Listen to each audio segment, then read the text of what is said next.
Olá, aluna! Olá, aluno! Vamos dar continuidade ao nosso conteúdo de física com o seu professor. E hoje nós vamos falar sobre conservação da quantidade de movimento e impulso. Então vamos começar falando sobre a quantidade de movimento em si, certo? A quantidade de movimento, ela é uma grandeza vetorial que vai relacionar a massa de um corpo com a velocidade que esse corpo ele adquire. Então, matematicamente, a quantidade de movimento ela é dada pela multiplicação, pelo produto da massa pela sua velocidade. Então, a quantidade de movimento vai ser massa vezes a velocidade. Então, nós fazemos esse produto para encontrar essa grandeza vetorial, tá ok? Então, nós podemos guardar esta informação da quantidade de movimento, tá ok? Então, por ser uma grandeza vetorial, então nós vamos indicar o seu módulo, que são as características de um vetor. Nós vamos indicar a sua direção, a direção de atuação desta quantidade de movimento, já que é um vetor, e o seu sentido. Então, são as três características vetoriais, que é importante para o estudo da física.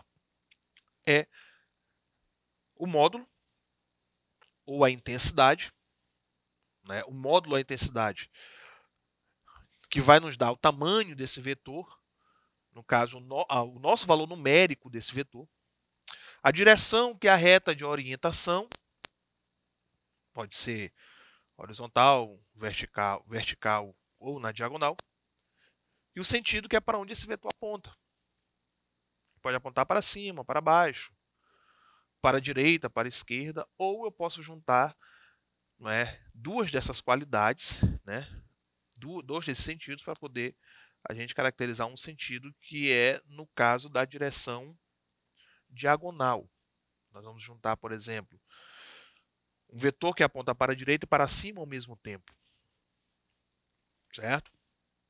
Então, o módulo, como é o nosso valor numérico, ele é caracterizado pela expressão matemática, quantidade de movimento é igual a massa vezes a velocidade. A direção, certo? No caso da quantidade de movimento, ele vai seguir a velocidade, então ele vai ser a mesma da velocidade, ok? E o sentido também, ele vai ser o mesmo da velocidade. Então, o módulo é a expressão matemática, a direção vai ser a mesma da velocidade e o sentido também será o mesmo da velocidade. Ok? A unidade que nós trabalhamos para a quantidade de movimento será as unidades do Sistema Internacional para a massa e para a velocidade. Então, no Sistema Internacional, a massa ela é dada em quilos. E a velocidade ela é dada em metros por segundo. Então, a unidade da quantidade de movimento no Sistema Internacional vai ser quilogramas multiplicado pela massa dividido pelo segundo. Ok? Então, esta é a quantidade de movimento. O impulso, ele também é uma expressão física, não é? Ele é uma grandeza física, que também é uma grandeza vetorial. Também tem essas dependências de módulo, direção e sentido. Tá ok? Então, o impulso, desculpa, ele é dado pela multiplicação da força pelo intervalo de tempo, né, de aplicação desta força. Ok? Então, matematicamente, o impulso ele vai ser dado pela força multiplicado pela variação do tempo. Então, guardamos essa informação. Certo? Então, impulso, força, vezes tempo. Ok? Como é grandeza vetorial, certo? Como é grandeza vetorial, ele também tem uma dependência com o módulo, ele também tem uma dependência quanto à direção e quanto ao sentido. Ok? O módulo é a expressão matemática. Então, é força vezes tempo. Okay? A direção. A exemplo do que acontece com a quantidade de movimento, nós vamos utilizar aqui também para o impulso. A direção ela será a mesma da força, ela acompanha a força, e o sentido ele também será o mesmo da força. Então, eles acompanham a força. Então, essas grandezas vetoriais, impulso e quantidade de movimento, eles vão acompanhar aqueles vetores que fazem parte da sua expressão. No caso da quantidade de movimento, ele acompanha a velocidade e do impulso ele acompanha a força. Ok? Então, nós temos essas duas grandezas. Certo? Quanto à unidade,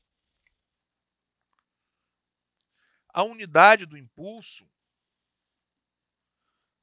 também é bem simples de a gente definir, ok? É só eu pegar a unidade da força e a unidade do tempo. Como eles estão multiplicando na minha expressão matemática, eu irei multiplicá-los aqui também.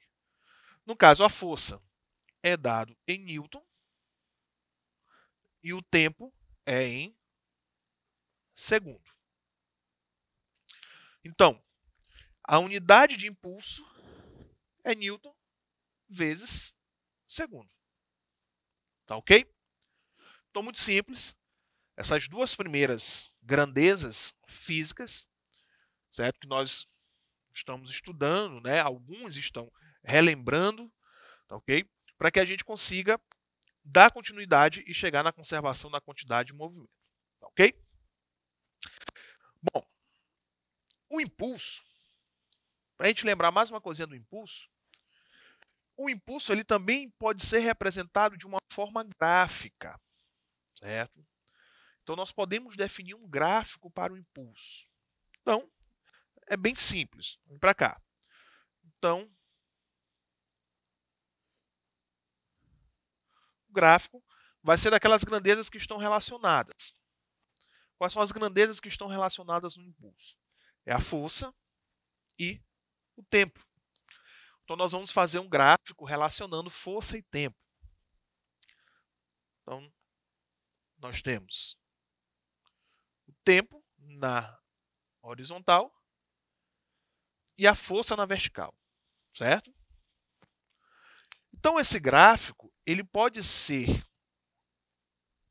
conduzido por forças constantes ou por forças variáveis.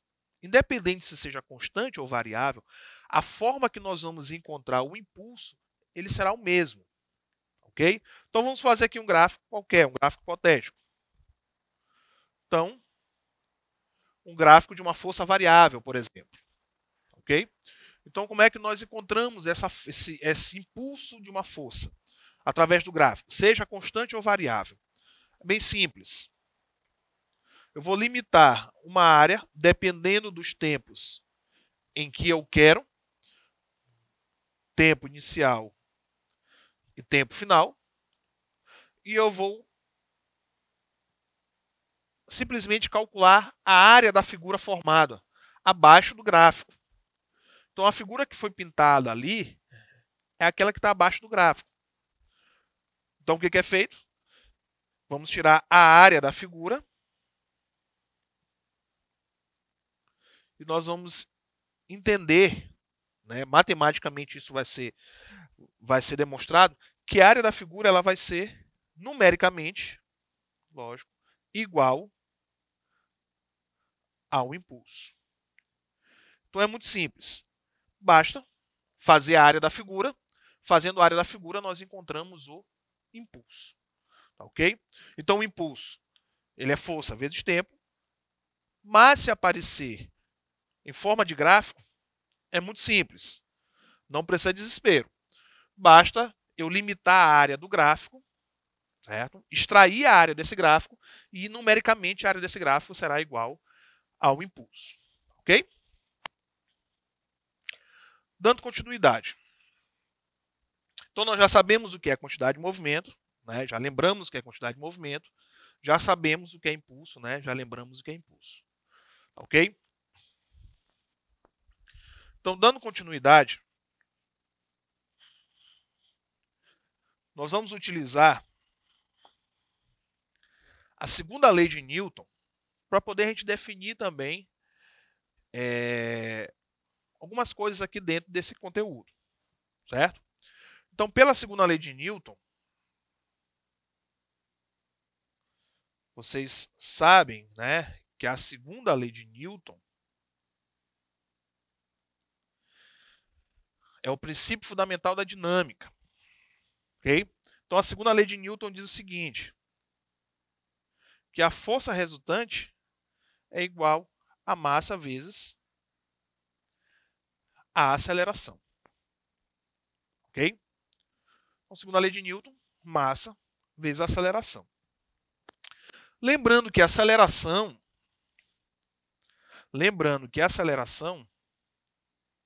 é igual à variação da velocidade dividido pela variação do tempo. Então, nós vamos fazer essa substituição. Ok? Então, a força vai ser igual a massa vezes ΔV, né, variação da velocidade, sobre variação do tempo. Então, trabalhando isso aqui matematicamente, nós vamos fazer o seguinte. Vamos passar esse ΔT para o primeiro membro. Então, vamos encontrar o seguinte. Ó. Força vezes a variação do tempo. Está dividindo de um lado, passa multiplicando para o outro. Isso vai ser igual a massa vezes a variação da velocidade. Ok? Deixa eu apagar essa informação para não confundir. Bom, a gente já começa a ver algumas coisas. No primeiro membro, força vezes variação do tempo, nós já vimos. É o impulso. Está bem aqui. Ó. Então, já sei que esta multiplicação, este produto, representa o impulso. Isso vai ser igual a... Lembrando que esse ΔV é velocidade final menos velocidade inicial. Então, massa vezes velocidade final menos a velocidade inicial. Ok? Então, o impulso vai ser igual. Vou fazer a distributiva, né? Vou multiplicar ó, a massa com o primeiro elemento dentro do parêntese e vou multiplicar a massa pelo segundo elemento dentro do parêntese. Então, vai ficar massa vezes velocidade final menos massa vezes velocidade inicial.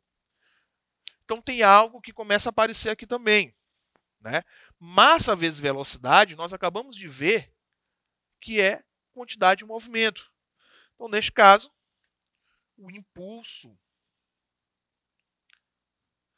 ele vai ser igual à quantidade de movimento final menos a quantidade de movimento inicial.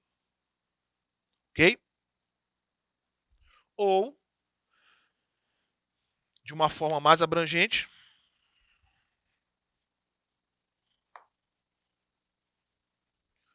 o impulso ele vai ser igual à variação da quantidade de movimento. Então, esta é a relação entre impulso e quantidade de movimento. Ok? Então, utilizando a segunda lei de Newton, nós chegamos a essa conclusão que o impulso ele é igual à variação da quantidade de movimento. Então, para a gente trabalhar com essas grandezas, impulso, quantidade de movimento e pela variação da quantidade de movimento, vamos fazer uns exemplos. Ok? Então, vamos começar aqui com um exemplo bem simples. Ok? Então, vamos imaginar o seguinte. Tem uma parede.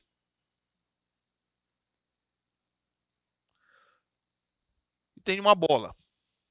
Ok? Então, essa bola, ela bate na parede. Certo?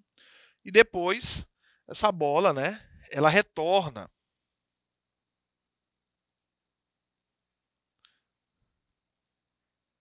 desta batida. Ok? Então, o corpo, né, a bola, ela bate com uma certa velocidade. Vamos colocar aqui uma velocidade de 15 metros por segundo. Certo? E ela retorna com uma velocidade maior, com uma velocidade de 20 metros por segundo. Ok?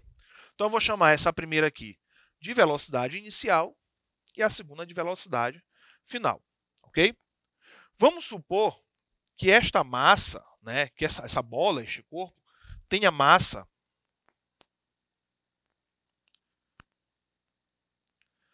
de 100 gramas. Ok? Tem a massa de 100 gramas. Então, vamos encontrar qual é a variação da quantidade de movimento. Okay? Qual é a variação da quantidade de movimento? Então, vamos lá. Nós temos duas formas de encontrar a variação da quantidade de movimento. É pelo impulso ou é pela quantidade de movimento final menos a quantidade de movimento inicial. Ok? Então, pela situação, nós temos massa, que é a massa do corpo, e as velocidades iniciais e finais. Ok? Então, eu vou, pela variação da quantidade de movimento, é igual à quantidade de movimento final menos inicial. Então, nós vamos pegar este caminho. Por que este caminho? Porque pelos dados que a questão está nos mostrando, né, a situação está nos mostrando, esse caminho para a gente será o caminho mais fácil. Né? Então, vamos lá. Então, a variação da quantidade de movimento vai ser igual. Quantidade de movimento final é massa vezes velocidade final. Quantidade de movimento inicial, massa vezes velocidade inicial. Ok? Bom, a massa ele deu, que é 100 gramas. Certo? A unidade é gramas. Lembrando que a unidade que eu tenho que trabalhar é o quilo. Então, eu tenho que transformar 100 gramas em quilos. Muito simples. Ok? Para eu transformar de gramas para quilos, basta dividir por 1000. Então, a transformação de gramas para quilos, né? Grama para quilograma, basta fazer uma divisão por 1000. Então, se eu tenho 100 gramas, eu vou dividir 100 por 1000, né? Fazendo 100 por 1000, e isso vai me dar o valor de 0,1. né? 0,1 quilogramas. Ok? Então, 100 gramas corresponde a 0,1 quilos. Então, essa é a massa que nós vamos utilizar. Ok? Então, continuando. A variação da quantidade de movimento vai ser igual à massa, que é 0,1, velocidade final, que é 20, menos 0,1, velocidade inicial, que é 15. Então, fazendo essas multiplicações, 0,1 vezes 20 dá 2, 0,1 vezes 15 dá 1,5. Então, a variação da quantidade de movimento é 2 menos 1,5 dá 0,5, é quantidade de movimento, né? Então, é quilos, metros por segundo. Bom, então com isso, nós chegamos ao fim de mais uma aula e até a próxima.